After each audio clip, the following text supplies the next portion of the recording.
Je distingue 4 niveaux dans une société. Tout en haut, il y a les créateurs, les concepteurs. Ensuite, il y a les adaptateurs, ceux qui font la mise en scène, ceux qui font la chorégraphie. En dessous, au niveau 3, il y a les exécutants, les instrumentistes. Et au niveau 4, il y a les machines.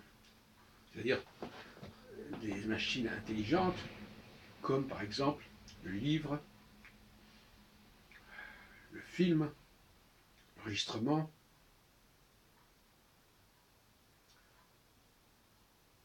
tout ce qui copie en quelque sorte, reproduit l'humain, mais qui n'est pas l'humain. Alors ce qui est intéressant, c'est que parfois le niveau 3, le niveau 4 domine ce qui est humain, ce qui est live comme on dit. Quand on lit un texte à voix haute, on passe du niveau 4 au niveau 3.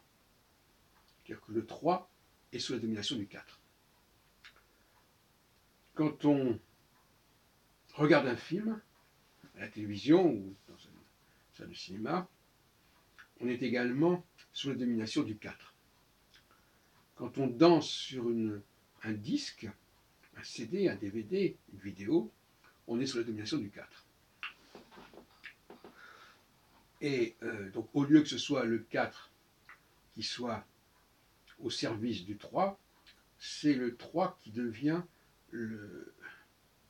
dominé par le 4. Et ça, je trouve ça assez désagréable. Alors, mais en général, tout ce qui est écrit est de l'ordre du 4. Et l'oral, généralement, n'est pas... Tout ce qui est écrit ou tout ce qui est imprimé ou tout ce qui est enregistré est de l'ordre du 4. Même si on enregistre un discours oral. Et le 4, c'est tout ce qui est en quelque sorte déterminé par la machine. Par exemple, à la limite, un pianiste qui joue une partition, il est dominé par le 4. C'est-à-dire que son jeu va être soumis au 4. Alors que celui qui improvise n'est pas soumis au 4. Parce qu'il n'y a pas de 4. Le texte n'existe pas. Voyez-vous ? Donc c'est un débat extrêmement intéressant. Je crois qu'il n'avait pas été posé dans ces termes-là jusqu'à présent. Peut-être que je me trompe, peut-être que j'ai des lacunes. J'écris tellement de choses. Mais j'ai toujours pensé intuitivement que l'écrit était le cheval de Troie du 4 dans le domaine de l'humain.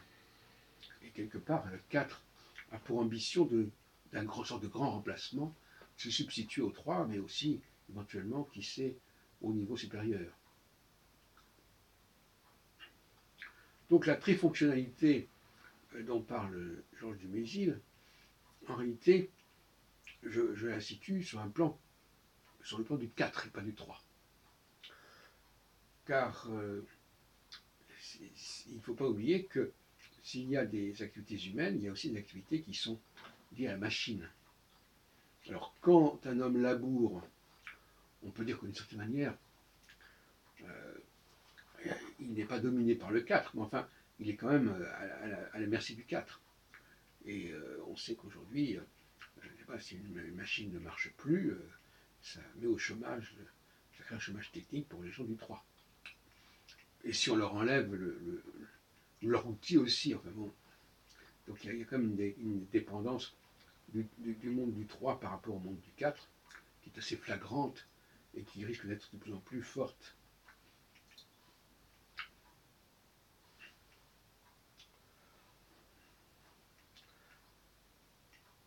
Dès que la machine nous dicte sa loi, nous avons le 4 qui prend le pouvoir.